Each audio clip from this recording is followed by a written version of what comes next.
let's go to the role of contact mechanics in multi-scale modeling. And it's me and Björn Paulsson, who's sitting there, who prepared this paper and presentation. And this was, I thought this was a nice idea because there were discussions on whole system modeling in a European project, and I thought, you can't model the whole system. And then I thought, this is interesting, how should you deal with that?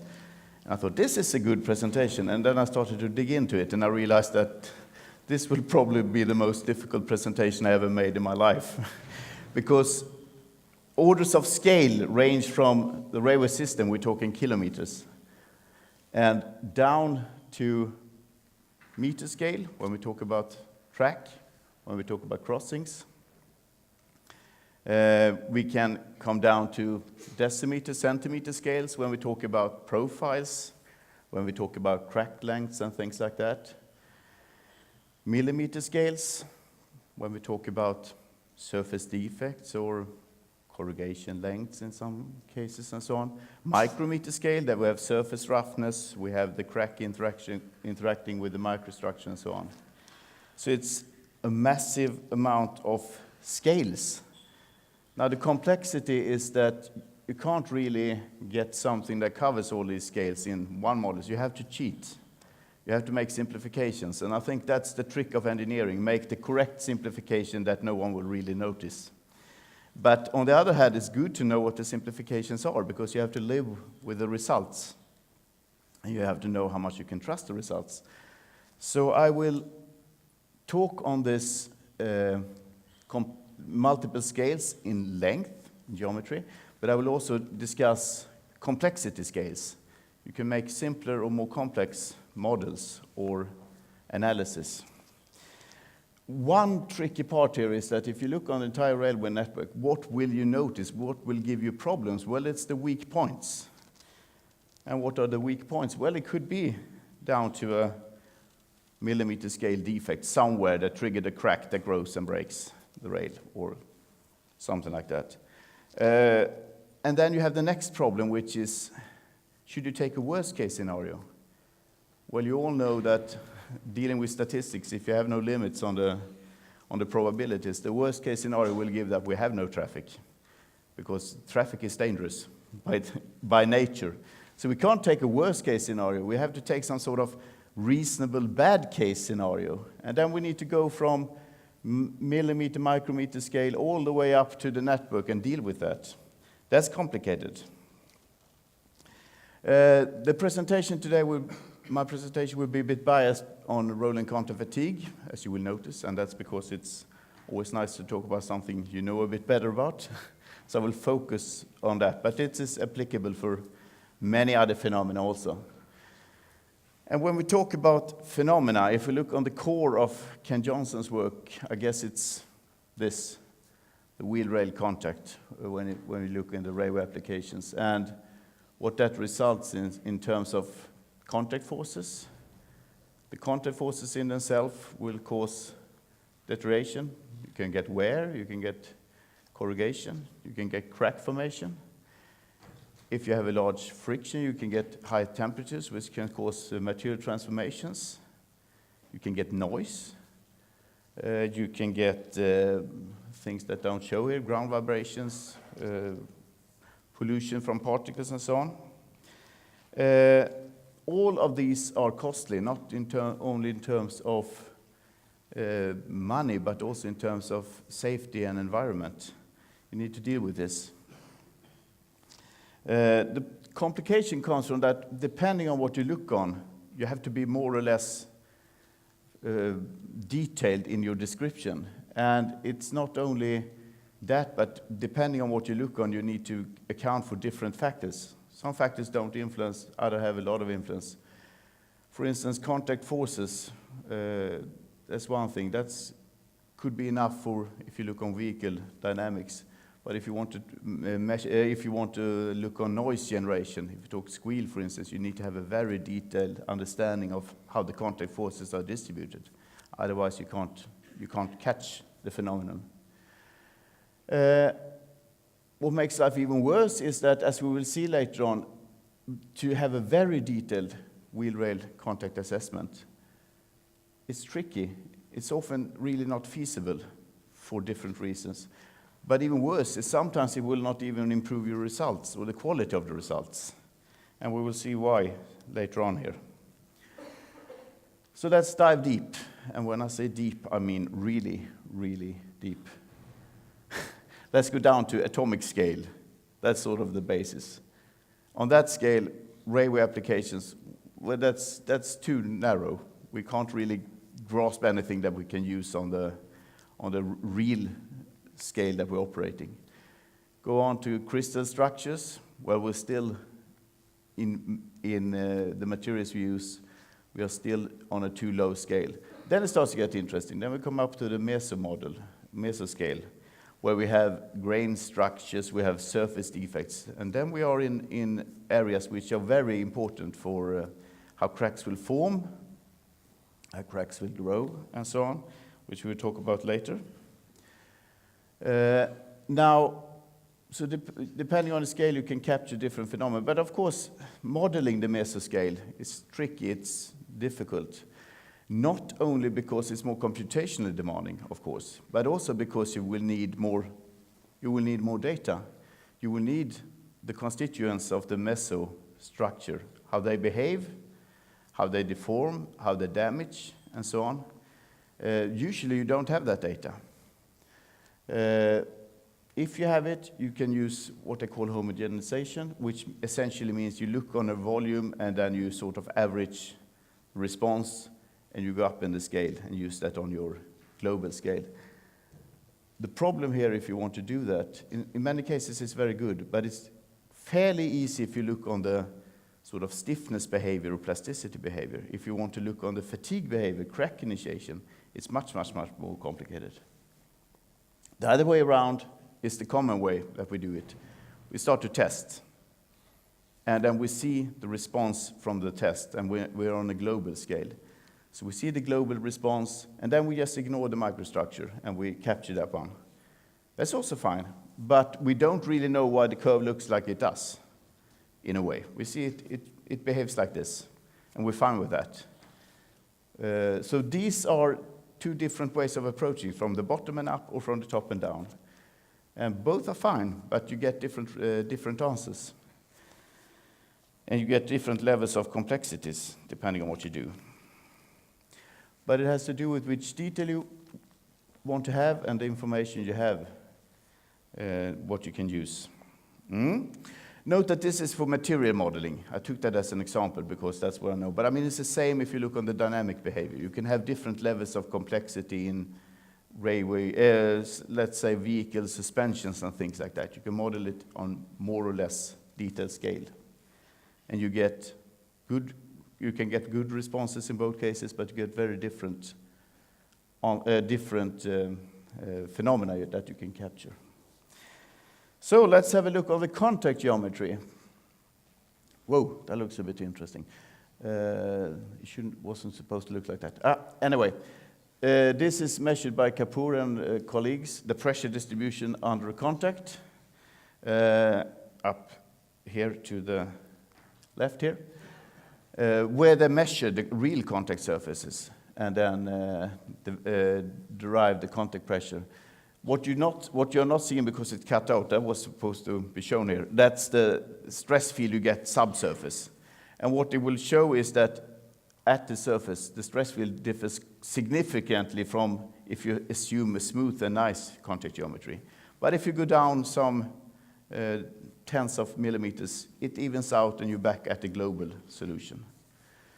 And that's essentially the Saint-Venant principle, that the level of detail you need depends on how far away from the applied load you are.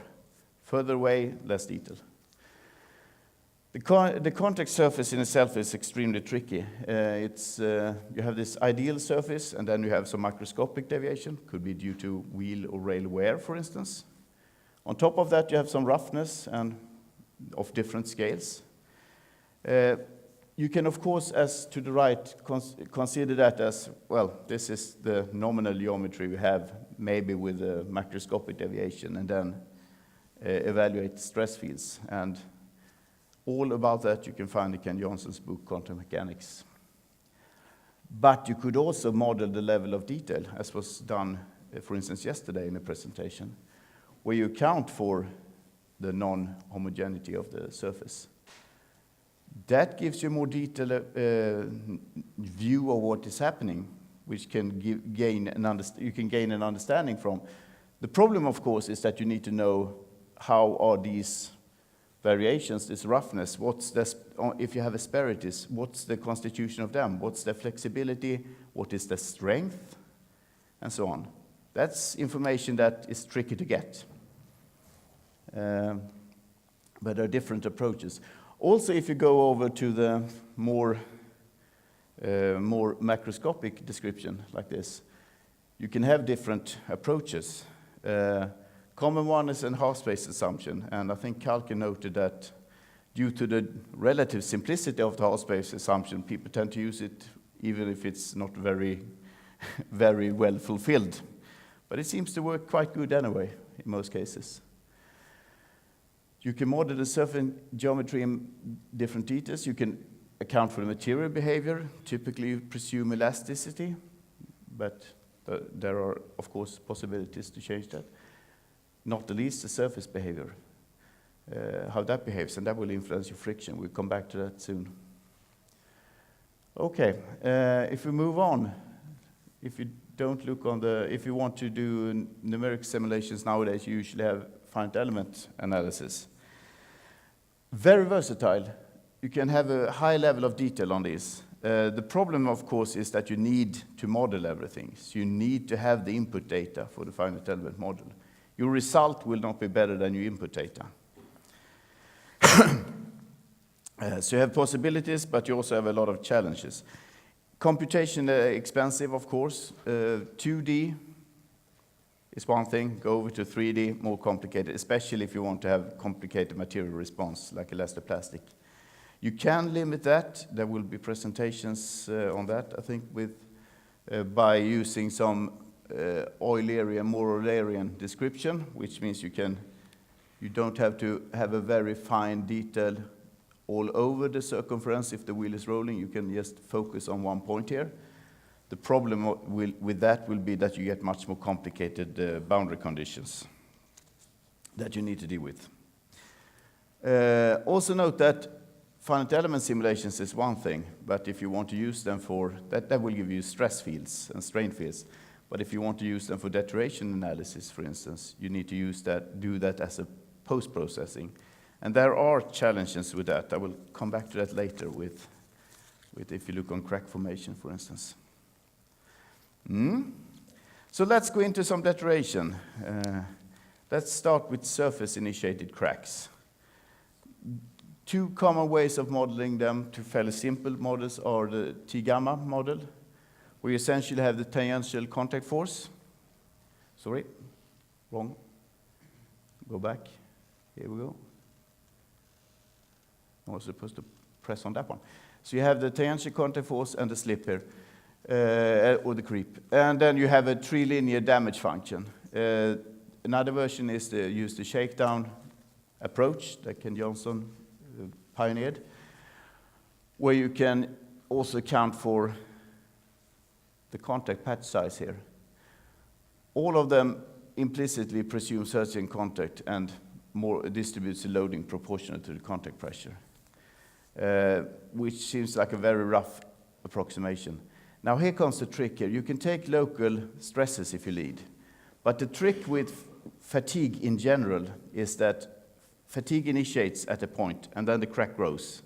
So it's not really a local phenomenon, it's a semi-local phenomenon because the crack grows. If the crack grows and the stress drops rapidly, the crack will stop growing. Which means that if you take the local stress, you're on the safe side, but you can be very much on the safe side because you take the stress where the crack initiates, but you don't account for the fact that as the crack grows, the stress drops. And that's a real challenge when it comes to fatigue design. And it's definitely a challenge in rolling contact fatigue. So if you take finite element analysis, which is the sort of next step here, you can account for elastoplastic material. These approaches are based on elastic response. So you can take finite element analysis, then you can account for the elastoplasticity, but then you need the fatigue criterion, and then you need to account for this fact that fatigue is a fairly local but not really local problem, and that's complex.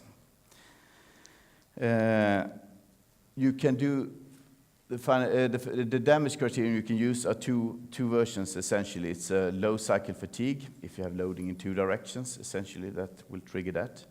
Or what is more common in railways is that you have ratcheting, which means you accumulate strains until it breaks. Numerically, modeling the ratcheting is tricky. You need very sophisticated material models, and you need to calibrate it very carefully because you are adding small incremental plasticity. If you make a small error there, you get a large error in your time until failure. So it's challenging, but possible. If you look at the material response, the criteria before, they essentially put all the material response into the cyclic yield limit in the shakedown diagram and the damage curve in the T-gamma criterion. That's very rough, of course. Alternative, as I say, you can do elastoplastic analysis. Something that's almost always assumed because it makes life so much easier is that it's an isotropic and homogeneous material. And this picture from Knut shows that, well, that's not really the case. You wouldn't call this isotropic, really. You wouldn't even call it homogeneous. But usually, if it's homogeneous enough or isotropic enough, it's a sufficiently good approximation. The next option, if you go to a higher level of detail or more zoom in, is to model the microstructure, to really model that one. And as I said, that requires additional input data.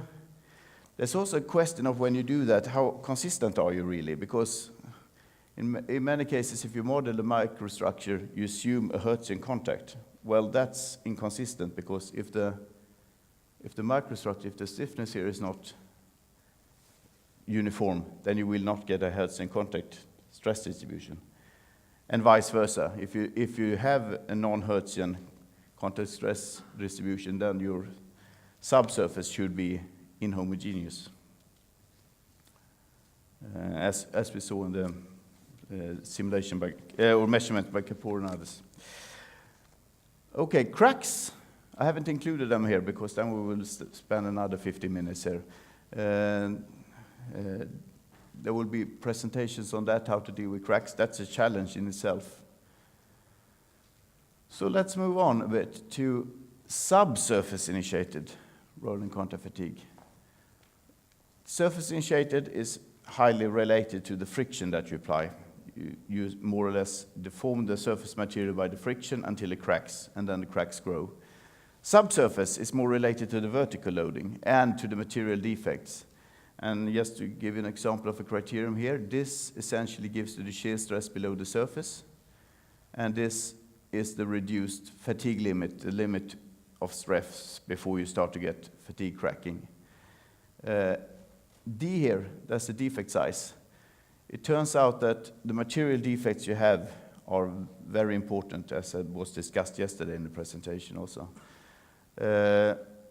Essentially 1 millimeter defect would almost give you 50% reduction in fatigue strength. So that needs to be accounted for, and it's the same problem here that you don't really know which defects you have, so you have to assume some sort of bad case defect when you do the analysis. Material defects will also behave very differently in rolling contact fatigue as than compared to plane fatigue, and that's because of the compressive loading, which will give you tensile stresses at the defects that will grow cracks from them. Here, for subsurface fatigue, the geometric detail is important here because the geometry, surface geometry will govern your subsurface stress field very significantly. So you have to account for the contact geometry you have. And that also goes for if you want to model in detail the microstructure of the material. And I have a short clip here from Elena Cabo, and this is, I think, 10 years old, but I think reality hasn't changed since then. So this is just to show you, if you have two defects here and here, they will interact. And depending on how close they are, they interact more or less. So if we can start the movie here, have a look on this is the Tresca shear stress you see. You will see a strong interaction between the closely spaced defects. So it's not only the defect size of the sort of largest defects, it's also how you have clusters of defects. And if you have, are they so closely spaced that they will act as one big defect? That's tricky in itself. This is 2D. Now imagine 3D, and imagine that you have a microstructure like that. And then we talk about the interaction effects. How do you deal with that? That's complex. And that needs for a mix of simulations and experiments to understand what is happening. And there's a lot of work on this in plane fatigue. In rolling contact fatigue, we have started to have an investigation on that. So there is some knowledge on how to deal with this. Moving on, thermomechanical rolling contact fatigue. And when we talk about levels of complexity, so far we haven't talked about making assumptions going from 3D to 2D. You can do that if you have mechanical rolling contact, you can use plane strain. The problem is that you have to select which error you want to make. Do you want to take the loading so that the maximum normal pressure is the same in 3D or 2D? You want to take the loading so that the subsurface shear stress is the same in 2D and 3D? What you want to have, because you get different mapping depending on what you choose. If you have pure thermal loading, you can often do an axisymmetric assumption that presumes that you have a round heat source. That works quite good.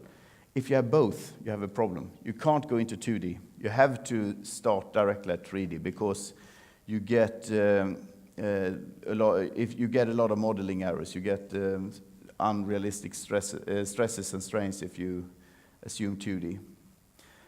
So you have to start directly on 3D. Next thing is that the surface, if you heat the surface, which you do on rail and wheel, then the temperature would drop rapidly. And you have seen this if you saw the presentation on white etching layer yesterday. We talk about micrometers. And that's because the heat is so high at the surface but drops off. So at the surface you get white etching layer because you get martensite formation, but then the temperature drops off very rapidly. If you have a wheel that you break for a longer time, the heat will move downwards and you get much less of a gradient. But especially for short heat pulses, you need a very high resolution at the surface to capture that. What the thermal loading will do is it will give you additional stresses, and it will also give you changes in material properties, which you need to deal with in one way or another. Friction is the next thing. Different ways of dealing with that. You can just assume a friction and apply a lateral force. You can assume that the friction you have a traction coefficient and you distribute it as full slip, or you can account for it through partial slip. You can also do explicit modeling where you include the surface roughness, you include third body layer, that's the material between the wheel and the rail, which is a bit of a major unknown. Will have a massive effect, especially on at which creepage levels you reach your peak here. The third body layer is very important, but extremely difficult to capture in detail. So that's a challenge. Moving on. It's my time for questions, yes? So I will move on to where. That's the result. We can just mention here that a lot of the material, a lot of the phenomena are included in the damage function here, or in the coefficient here, K. That should include for temperature, humidity, surface conditions, more or less everything. It's also a question of if you should model globally or locally here. I said that rolling contact fatigue is a semi-local problem. Wear is most likely a more local problem. Dynamic forces, this is just an example from Jens Nielsen here, just to show you that you get what you measure. Here is the sort of true loading. If you filter it by 200 hertz, this is what you get. If you filter it by 90 hertz, this is what you get. This is for corrugated tracks. So if you filter your results, you will not see the corrugation. It will disappear magically. Not in reality, but in your simulations or in your measurements. So, questions to ask. What do I need to capture with my simulations? Which parameter do I know? What output do I want? And what accuracy do I want? Then I can select where I want to be on the railway mechanics scale. But don't forget that there are other scales also here that needs to be counted in the railway operations, of course. So to conclude, we have scales on the order of 8 orders of magnitudes, roughly, in the railway mechanics. So we can't have one model for this, of course, but we need to have different models that interact. We need to use what we can and try to connect the models. And that's a help in not using the blind data analysis. You can always get correlations. This is a correlation. Doesn't mean there is a connection between them. There's a correlation, in this case, between divorce rate in Maine and per capita consumption of margarine in the United States. Could be a connection, but I don't know. Thanks to Intertrack, who financed this and gave inspiration, and to the Charmac partners. Special thanks to this humble team who allowed me to go here and miss the training and the match, provided I show this picture. So now I've done that. Thank you very much for your attention.